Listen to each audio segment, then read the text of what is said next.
이 시각 정치권 이슈 알아보겠습니다. 경주 에이펙 정상회의 주간이 시작됐습니다. 여야 모두 한 목소리로 성공 개최를 기원했는데요.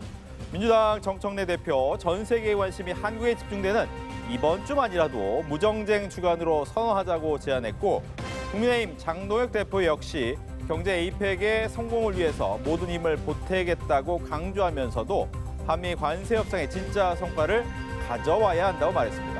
주요 정상회담 잇따라 예고된 경주 에이펙 외교 슈퍼위크 기간인 만큼 경주로 전 세계 이목이 집중되고 있습니다. 이재명 정부 첫 국정감사가 3주차를 맞았습니다. 오늘도 상임위원회 10곳에서 국정감사는 진행되고 있습니다. 이번 국감 여야의 최대 격전지인 법사위는 오늘 대검찰청 감사를 하고 있습니다. 여전히 와두는 검찰개혁. 민주당은 검찰개혁의 필요성을 부각했고 국내힘은 상설특검이 국면 전환용 물타기라며 맞설 전망입니다. 국정감사는 막바지를 향해 가고 있지만 여전히 여야의 공방이 치열한 상황입니다. 이와 관련한 정치권 이슈들 이야기 나눠보겠습니다.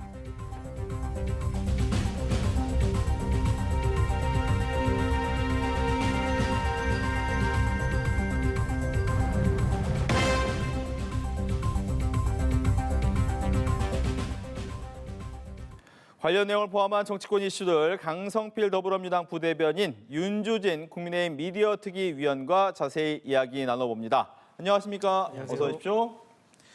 네, 아세안 정상회의에서 경주 에이펙으로 이어지는 이 정상외교 슈퍼위크가 시작이 됐죠.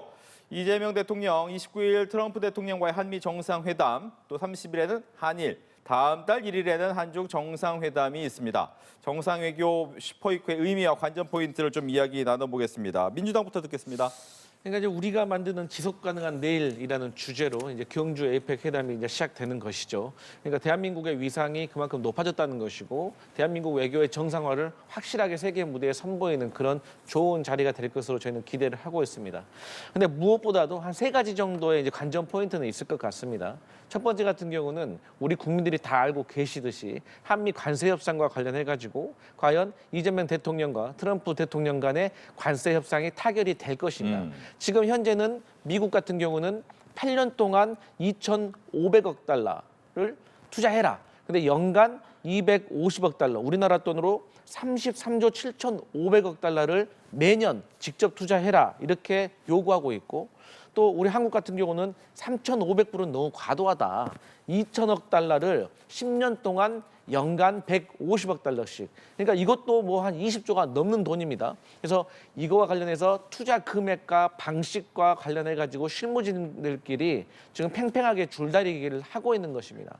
근데 벌써 우리가 얼마 전까지만 하더라도 3,500억 달러를 바로 직접 투자해라라고 압박을 했잖아요. 근데 우리가 버티고 있으니까 이렇게 어쨌든 조건이 좋아지는 거 아니겠습니까? 그렇기 때문에 대한민국 국익을 위해서 우리가 함부로 도장을 찍을 수 없다. 그리고 이 부분에 있어서는 미국을 계속해서 설득하는 작업이 필요할 것이다. 이렇게 보여집니다. 그리고 이제 두 번째로 핵 농축과 이 핵 연료 재처리와 관련해 가지고도 일본 수준으로 우리가 동등하게 해달라. 근데 이거와 관련해서는 위성락 안보실장이 이미 긍정적인 시그널을 미국이 보여주고 있다라는 좋은 소식을 전해왔기 때문에 이 부분에 있어서는 관세 협상만 잘 타결이 된다고 하면 이재명 정부가 큰 성과를 올릴 수 있을 것 같다. 이제 그 위에는 미중 이제 정상회담 그리고 이제 북미 정상회동이 이루어질 것인가 이 두 가지도 추가적으로 우리가 직접적으로 관련이 있는 문제이기 때문에 관점적으로 봐야 될 부분이 있어 보입니다. 예, 슈퍼위크의 의미와 관전 포인트 국민의힘 이야기 듣습니다. 이번 에이펙 정상회담을 계기로 사실은 한미 관세 협상이 마무리가 지어질 것이라는 당초의 기대가 있었지만 여전히 한미 간의 중요한 쟁점에 대한 이견이 노출돼 있는 상황이고 오히려 미국 측은 지금 계속해서 타결을 압박하고 있는 상황입니다. 여기서 한국 측은 계속해서 여전히 난항을 겪고 있다라는 입장을 고수하고 있기 때문에 사실상 에이펙 회담을 계기로 관세 협상이 타결될 것이라는 기대는 좀 어렵지 않은가 이런 좀 비관적인 그런 분위기입니다. 여기에 실은 가장 좀 우려되는 대목은 사실 트럼프 행정부가 이른바 이제 북한과의 화해 무드를 조금 조급하게 서두르면서 상당히 북한 측에 유리한 특히 이제 핵 보유국의 지위를 인정해주고 북한이 원하는 방식의 평화 협상 가짜 평화 협상에 트럼프 대통령이 혹여나 덜컥 합의해주는 그런 매우 위험한 외교 상황이 벌어질 수 있다라는 점이 사실 매우 국민들로서는 걱정하시는 부분입니다. 그래서 이 트럼프 대통령의 조급한 대북 정책이 이번 에이펙 회담에서 잘못된 한반도 정책으로 이어지지 않을까, 그 점도 상당히 우려가 되고요. 또 중요한 점은 이 한일 정상회담도 매우 중요한 부분일 것 같습니다. 다카이치 신임 총리가 기존 이제 일본 행정부에 비해서 다소 좀 역사 문제라든지 이런 데에 있어서 과격한 입장을 갖고 있기 때문에 이 부분에 있어서 과연 이재명 정부와 어떻게 앞으로 케미를 맞춰갈지에 대해서도 첫 만남인 만큼 중요한 교두보가 되지 않을까 예상하고 있습니다. 네. 한 아세안 정상회의 참석을 위해 말레이시아를 방문 중인 이재명 대통령이 훈 마네트 캄보디아 총리와 정상회담을 가졌습니다. 캄보디아 발 스캠 범죄와 관련해서 두 정상이 이야기를 나눴는데 그 내용 직접 들어보겠습니다. 얼마 전에 한국 대표단이 방문했을 때 격이 없이 환대해 주신 점에 대해서 우리 대한민국 국민들을 대표해 진심으로 감사하다는 말씀드립니다. 우리 대한민국에서는 현재 이 스캠 범죄 때문에 우리 국민들 전체가 매우 예민한 상태인데 우리 캄보디아 당국이 대한민국 국민들에 대해서 각별한 배려를 해주신 점 진심으로 감사드립니다. 한국이 한 발짝 앞서 나가고 있긴 하지만 캄보디아에게도 새로운 모델이 되고 우리 대한민국도 캄보디아 발전에 크게 기여할 수 있도록 노력하겠습니다. Their well-being and concern is our priority. The recent unfortunate development that involved one of Korean students that passed away in Cambodia. I would like to offer condolences for this unfortunate incident. But as you know, our security agencies has not left it untouched. We have cracked down and arrested immediately the perpetrators and also worked together to try to track more of the people involved in this. 네, 캄보디아 내에서의 한국인 대상 범죄에 대해서 적극 공조하겠다라는 내용이 주된 내용이었는데, 뭐 아무래도 한국 대학생 살해, 고문 살해 사건 사망에 대한 이 사건에 대해서 좀 많은 논란이 있었는데 거기에 대한 일단 대책이 나왔다라고 보입니다. 여기에 대한 얘기도 들을게요. 그러니까 최근에 이제 우리 한국인 대학생의 피해가 있었잖아요. 네. 그래서 온 국민을 걱정에 빠뜨렸는데 그때 이제 야당에서도 주장을 했던 것이 이제 코리안 데스크였어요. 이 코리안 데스크라는 것은 한국 경찰이 캄보디아 경찰서에 직접 출근을 해가지고 그 캄보디아 경찰과 함께 근무를 하는 것이죠. 그런데 이제 저희가 수사권이 없지만 네. 그래도 같은 경찰서에서 근무를 하면 그들을 통해 가지고 우리가 수사도 좀 협조받을 수 있고 구출도 빨리 할 수 있고 이런 취지였습니다. 그런데 이제 코리아 전담반이라는 것은 이것보다 조금 격상된 것이죠. 그래가지고 더 많은 인력이 가서 저희가 적극적으로 캄보디아 수사기관과 저희가 협조를 통해 가지고 지금 피해자가 있다고 하면 그들을 추가적으로 더 구출도 해오고 또 앞으로 그런 범죄가 일어나지 않게 하기 위해서 예방도 하고 또 무엇보다 중요한 것은 지금 캄보디아 내에서 이런 범죄를 저지르고 있는 한국인 용의자도 저희가 검거를 해가지고 와야 된다. 왜냐? 제가 전에도 말씀드렸지만 이 한국에서 스캠이라든지 보이스피싱 피해당하잖아요. 그럼 피해 금액을 구제받을 때가 이 범죄자들을 잡아와가지고 구속시킨 다음에 합의 금액을 받아내는 것. 그게 가장 빠르고 정확한 방법이기 때문에 잡아와야 되거든요. 그래서 이러한 부분에 있어서 캄보디아와의 협조가 제대로 원활하게 이루어질 것 같다. 그래서 이러한 부분에 있어서는 저희가 좀 디테일하게 아마 구성을 하는 것이 좀 중요하게 여겨진다 이렇게 보여집니다. 예. 코리아 데스크 설치가 다소 좀 난항을 겪고 있는 상황이기 때문에 빨리 이 부분이 조금 합의가 잘 돼서 처리가 됐으면 좋겠다는 생각이 들고요. 한 가지 문제가 되는 것은 물론 이렇게 캄보디아 총리와의 어떤 이 문제에 대한 조속한 해결과 적극적인 노력의 의지를 서로 확인한 것은 좋습니다. 그러나 이것이 형식에 그칠 수 있다. 특히 이제 11월은 돼야 이제 협력적인 작전이 가동이 된다라고 한다면 이미 기존의 피해가 누적돼 있는 상황에서 다소 늦은 감이 없지 않아 있다라는 그런 문제점도 있고요. 특히 사실은 더 중요한 부분은 이게 사실은 한국과 캄보디아 양국의 문제가 아니라는 것입니다. 현재 이 로맨스 스캠이라든지 보이스피싱 이런 집단적인 지능적 범죄 조직의 피해는 한국만 있는 것이 아니고요. 동남아 여러 나라가 가해자와 피해자가 서로 얽혀 있습니다. 그리고 특히 정말 불편한 진실이지만 이 배후에는 막대한 자본력을 가진 중국 측 조직도 연루돼 있을 수 있다. 그렇다면 사실 중국의 상당한 영향력을 받고 있는 캄보디아가 이 문제를 적극적으로 해결할 수 있을 것인가 이런 의구심이 남는데요. 마침 한중 정상회담도 열립니다. 그렇다면 이 의제도 조심스럽게 좀 꺼내서 중국 측의 어떤 이 문제에 대한 해결 의지도 함께 확인하는 것도 필요할 것이다 이렇게 보입니다. 네. 추가적으로 말씀하셨던 것처럼 이 캄보디아에서 중국인들이 범죄를 저지르는데 이분들이 이제 캄보디아에서 더 이상 그런 범죄를 저지르기 어려우면 뭐 라오스라든지 뭐 다른 나라로 또 가서 범죄를 저지르기 때문에 캄보디아 이외에 다른 동남아에서 의심되는 국가하고도 좀 협력적인 관계를 미리서 선제적으로 구축할 필요는 있어 보입니다. 알겠습니다. 부동산 이슈 쟁점으로 넘어가겠습니다. 10월 15일 부동산 대책 때문에 논란이 좀 되자 국민의힘은 이 부분에 대해서 전체 대책의 철회를 요구하고 있는데 민주당에서는 장동혁 대표의 부동산이 6채나 된다라는 지점에 대해서 또 이야기를 하고 있어요. 먼저 여기에 대한 국민의힘 이야기 듣겠습니다. 참 황당무계한 공격입니다. 장동혁 대표가 보유하고 있다라고 하는 부동산의 전체 목록을 보면요. 그중에 2개는 일부 지분을 상속받은 것에 불과하고요. 대부분 가족들이 실제로 거주하고 있는 실거주 목적의 그것도 전혀 고가가 아닙니다. 일반 국민들이 보시기에는 별로 그렇게 크게 수요가 없는 지역들의 부동산이 대부분입니다. 이런 장동혁 대표를 갖고 표적을 삼아서 공격을 한다. 이것은 역설적으로 이재명 정부의 부동산 정책이 상당히 지금 국민들로부터 비난이 빗발치고 있고 부작용이 속출하고 있다라고 하는 위기의식을 전 이런 식으로 표현하는 것으로밖에 보지 않습니다. 실제로 지금 갭 투자, 그러니까 이제 부동산을 구매할 수 있는 여러 가지 방법 중에 전세를 껴서 집을 사는 이 갭 투자를 전면 금지했습니다. 일부 지역에 대해서요. 근데 지금 국민들이 화가 나는 것은 왜 자신들은 김병기 원내대표라든지 이런 분들은 갭 투자를 통해서 상당한 시세 차익이 기대되고 있는데 새롭게 무주택자가 집을 살 수 있는 이 경로마저 틀어막으면 어떻게 하라는 것이냐.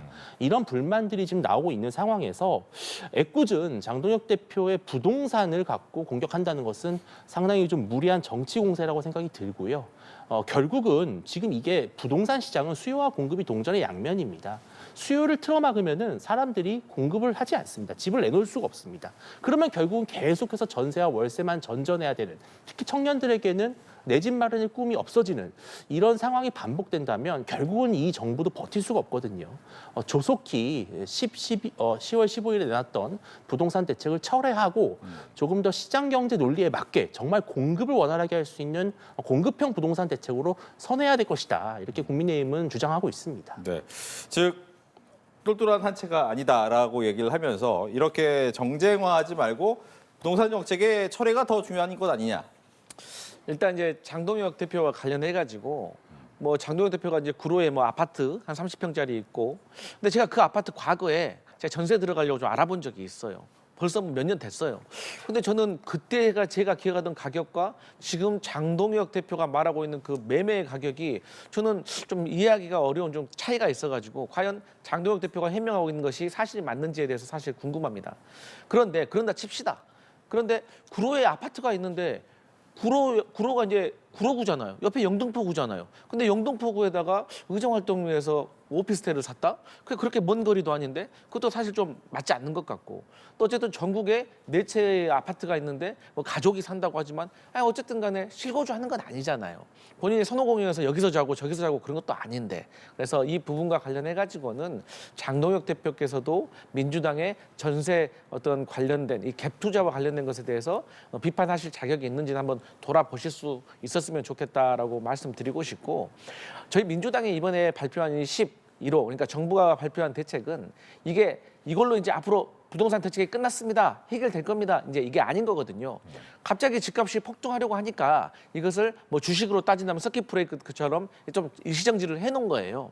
그런데 아직도 이 토지거래 허가 규제 지역에서도 이 무주택자라든지 청년이라든지 신혼부부는 15억 이하의 아파트는 6억까지 대출을 받을 수가 있습니다.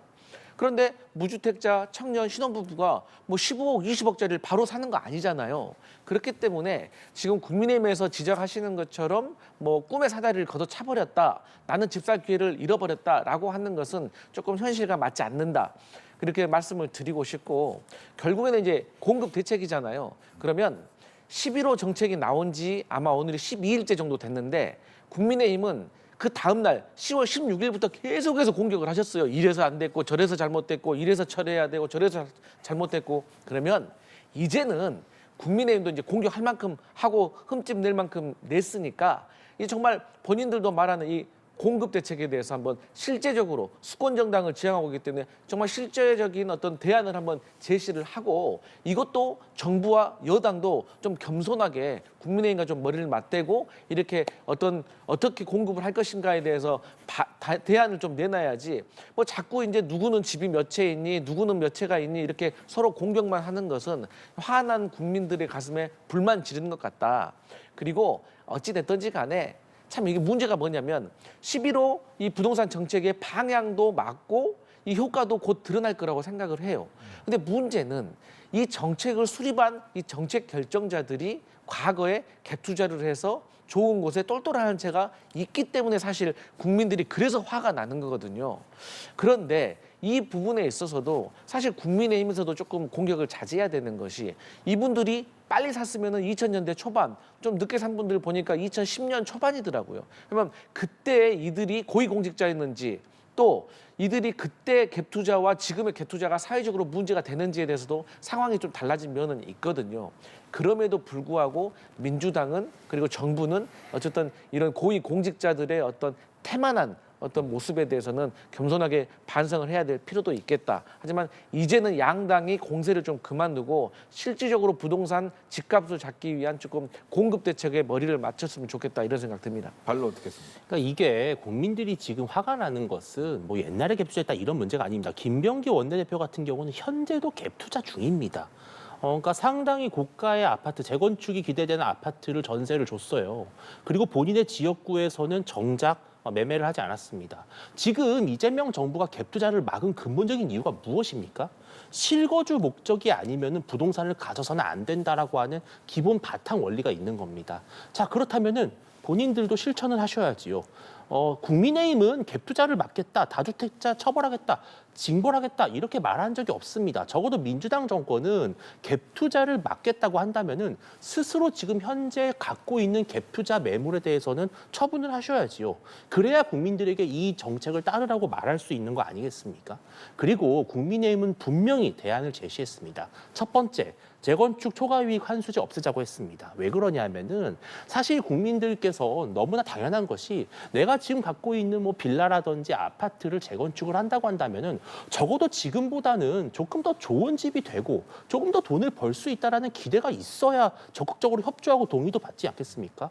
그런데 이렇게 재건축으로 인한 이익을 범죄화하고 죄악시하는 이러한 문화 속에서는 사실은 누구도 그냥 뭐 이대로 그냥 살지 이렇게 되는 거죠. 그러니까 공급을 늘리기 위해서는 어느 정도는 시장이 돌아가야 됩니다. 분양가 상한제라든지 또 이번에 이 11호 대책으로 인해서 엄청난 대출 규제가 적용이 됐습니다. 그것 때문에 그동안 진행됐던 재건축 논의도 물거품이 됐다라고 하는 오세훈 시장의 또 불만이 있었어요. 그러니까 이게 시장의 논리로 접근을 해서 정말 집을 짓고 싶고 집을 공급하고 싶게 만들어야 되는데 지금 이렇게 수요는 수요대로 틀어막으면서 국민들에게 전월세만 강요하게 되는 이런 결과는 빨리 수정돼야 된다. 국민의힘이 내세우는 대안을 좀 정부와 민주당이 좀 적극적으로 수용했으면 좋겠습니다. 네, 반론기회를 드리는데 지금 얘기하시는 것이 정책을 입안하려면 거기에 관련된 사람들은 거기에 합당한 행동을 보여줘야 되는데 내로남불 아니냐라는 부분이잖아요. 그러니까 제가 앞서 말씀드렸듯이 그래서 민주당의 이 정책에 대해서 국민들이 분노하신다는 걸 제가 말씀드렸고 그래서 이 부분에 있어서 저희가 겸손하게 받아들이고 또 진실되게 사과를 해야 된다.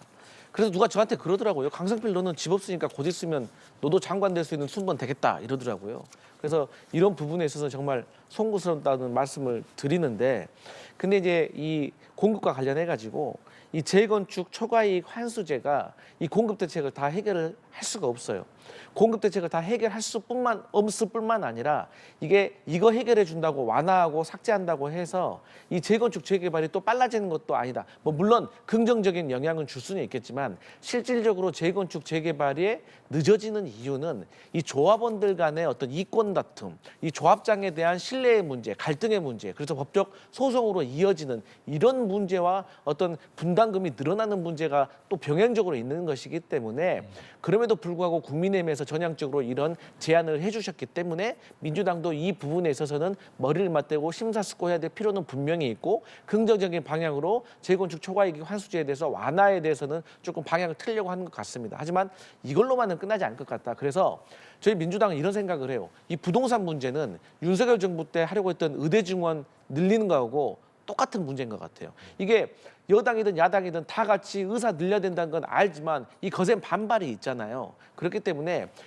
정치권이 같이 그 부담을 같이 이렇게 져야 돼요. 그래야지 해결할 수 있기 때문에 이 부동산 문제만큼은 사실 장기적으로 뭐 세종시에다 행정 수도를 짓고 그래서 뭐 서초동에 있는 법원이라든지 검찰 같은 거 다 가도 되잖아요. 그리고 뭐 학교도 좀 분산시켜서 옮길 수도 있는 것이고 국회도 가고 그렇게 되면 아무래도 여러 부지에 어떤 아파트를 지을 수 있는 여력이 생길 수가 있거든요. 근데 이런 부분은 사실 헌법재판소의 문제도 있는 거지만 일단 정치권에서 합의가 좀 돼야 되고 장기적으로는 그런 방향으로 가야 되는 것이기 때문에 이런 문제와 관련해 가지고 단기적으로 해결할 수 있는 것도 뭐 재건축 초과 이익 환수제라든지 아니면 장기적인 플랜이라든지 이런 것을 좀 국민의힘과 함께 머리 맞대고 이 문제만큼 좀 해결을 같이 했으면 좋겠습니다. 네.